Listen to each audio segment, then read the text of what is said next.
नमस्कार। स्वागत है आपका हिंदी कथन में। एक बार गौतम बुद्ध अपने शिष्यों के साथ एक गांव की तरफ जा रहे थे। तभी उन्होंने देखा एक युवक बेहद गुस्से में पहाड़ी की तरफ जा रहा है। बुद्ध उसे देखते ही समझ गए कि यह कुछ अनर्थ करने जा रहा है। गौतम बुद्ध ने तुरंत उसका हाथ पकड़कर उसे वापस खींच लिया। यह देख उस युवक ने कहा, आप मेरा हाथ छोड़ दे, ये मेरा जीवन है, मैं जो चाहे इसके साथ करूं, आप मुझे मत रोकना। गौतम बुद्ध ने कहा, ठीक है, तुम चाहे तो दोबारा से कूद जाना, लेकिन पहले 10 मिनट रुको, 10 से 12 बार लंबी सांसें लो और अपनी हथेलियों को खोल दो। उसके बाद ही मैं तुम्हें दोबारा आत्महत्या करने दूंगा, उससे पहले नहीं। युवक बोला, आप मुझे बेकार ही इतना परेशान कर रहे हैं, मैं पहले से ही इतना परेशान हूँ, लेकिन अगर आप कहते हैं तो ठीक है, मैं 10 बार लंबी लंबी सांसें ले लेता हूँ और अपनी हथेलियों को खोल लेता हूँ, उसके बाद आप मुझे आत्महत्या करने से मत रोकिएगा। उस युवक ने अपनी आंखें बंद की, 10 से 12 बार लंबी सांसें ली और अपनी हथेलियों को खोला और फिर धीरे धीरे अपनी आंखें खोली। फिर महात्मा बुद्ध ने कहा कि ठीक है, अब तुम जा सकते हो। वह युवक पहाड़ी की तरफ गया। उसने जैसे ही कदम आगे बढ़ाए, पहाड़ी के नीचे देखा, वह देखते ही पीछे हट गया और वापस जाकर बुद्ध से बोला, आप कौन हैं? आपसे तेजस्वी व्यक्ति मैंने आज तक नहीं देखा। अभी मेरे साथ क्या हुआ है, क्या आप मुझे समझा सकते हैं? कुछ वक्त पहले तो मैं इस पहाड़ी से कूद जाता, लेकिन अब एक भय उत्पन्न हो गया है। बुद्ध मुस्कुराए और बोले, जब तुम पहाड़ी से कूदने वाले थे तब तुम्हारे अंदर क्रोध था। क्रोध सोचने और समझने की शक्ति को नष्ट कर देता है। हमारी बुद्धि उस वक्त काम करना बंद कर देती है। उस समय तुम नहीं रहते। उस समय तुम फिर वो करते हो जो तुम्हारा मन कहता है। जब तुम क्रोधित होते हो तब तुम्हारा मन एक जगह नहीं था, लेकिन जब तुमने अपनी आंखें बंद करके लंबी सांसें और अपनी हथेलियों को खोला, तब तुम्हारा दिमाग और मन दोनों शांत हो गए और तुम्हारी नकारात्मक ऊर्जा सकारात्मक में बदल गई, जिसके कारण तुम्हारी बुद्धि को नियंत्रण प्राप्त हुआ और तुम सही निर्णय लेने में सक्षम हो सके। युवक बोला, आप कौन हैं? बुद्ध ने कहा, ये जगत के लोग मुझे बुद्ध कहते हैं। युवक बुद्ध के चरणों में गिर गया और बोला कि हे बुद्ध, आप मुझे अपनी शरण में शामिल कर लें। मैं तो अपने पिता को सबक सिखाना चाहता था, इसलिए आत्महत्या करने जा रहा था। बुद्ध ने कहा कि आत्महत्या करके कोई इस शरीर के साथ कुछ भी नहीं कर सकता। जब तक हमारे पास शरीर है हम कुछ भी कर सकते हैं, लेकिन यदि यह शरीर नहीं होगा हम कुछ भी नहीं कर सकते। युवक कहता है, आप सही कहते हैं बुद्ध, लेकिन आप नहीं जानते, मेरे पिता ने मुझे बहुत अपमानित किया है। वह मुझे हर बात पर टोकते हैं। बचपन में वो मुझसे बहुत प्रेम करते थे।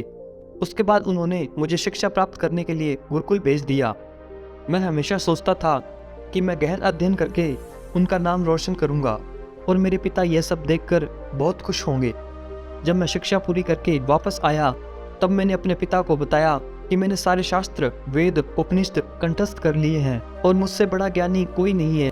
तब वो खुश होने की जगह मुझसे कहते हैं कि अपने आप को ज़्यादा ज्ञानी होने के भ्रम में मत डालो, ना ही खुद में अहंकार लाओ।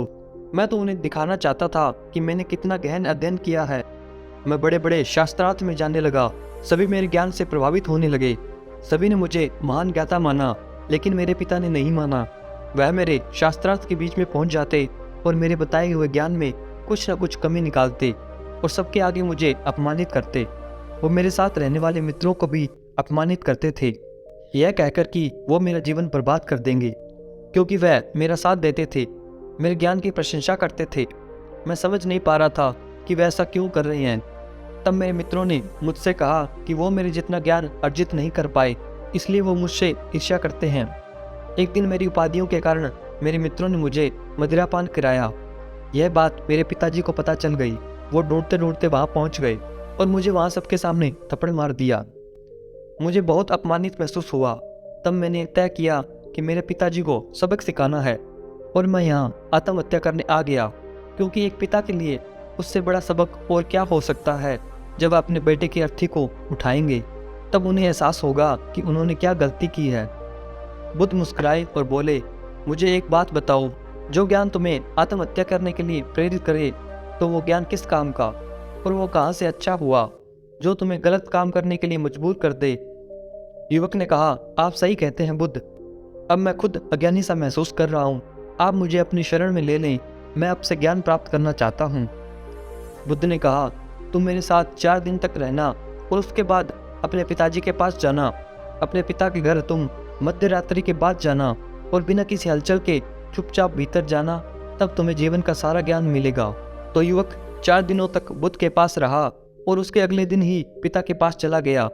जब मध्य रात्रि में वह अपने पिता के घर पहुंचा तो उसने देखा कि उसकी माताजी बिस्तर पर बहुत बीमार पड़ी हैं और युवक के पिता से कहती है कि तुम्हारी सख्ती के कारण आज मेरा बेटा मुझसे दूर है। अगर तुम इतना सख्त नहीं होते तो आज वह घर छोड़कर नहीं जाता। वो युवक अपने पिता की तरफ देखता है। वो देखता है कि जिनकी आंखों में आज तक आंसू नहीं देखे, आज वो नम आंखों के साथ बैठे हैं। उसके पिता कहते हैं, मैं उसे दुख नहीं देना चाहता था, बस उसके अंदर अहंकार ना आए उसे दूर करता था। तभी उसके अंदर की कमियों को वहां जाकर बताता था ताकि मुझे सुन कोई और भी उसे उसकी कमी बता सके और उसे अपने ज्ञान पर घमंड ना हो, क्योंकि व्यक्ति का अहंकार उसे हमेशा ले डूबता है। लेकिन उस भीड़ में मेरे सिवा कोई नहीं था जो उसको अपनी गलतियां बता सके। तब मैंने तय किया कि मैं उसे उसकी गलतियों से अवगत कराऊंगा, लेकिन वो मेरी ना सुनकर हमेशा अपने मित्रों की सुनता था। और एक दिन जब उसने मदिरापान किया तब मेरा दिल दुखा और तब मुझे लगा कि शायद मेरी परवरिश में कोई कमी है। मैं ही एक अच्छा पिता नहीं बन सका जो मेरे बेटे ने ऐसा किया।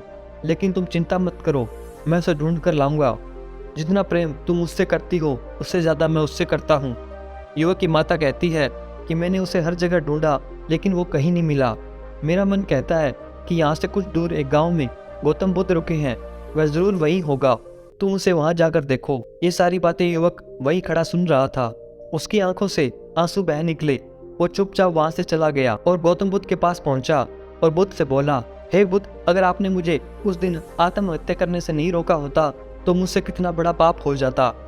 बुद्ध ने युवक से कहा, इस जीवन की सबसे बड़ी गलती आत्महत्या करना है।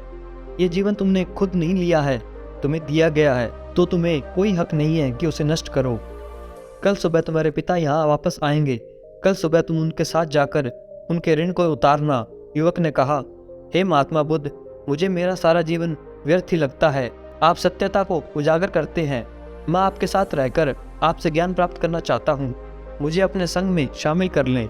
बुद्ध ने कहा, कल सुबह जब तुम्हारे पिता आएंगे तब तुम उनसे बातचीत करना और उनसे आज्ञा ले लेना, और तब तुम्हें लगे कि तुम्हें ज्ञान प्राप्ति की जरूरत है तो संघ के दरवाजे हमेशा तुम्हारे लिए खुले हैं।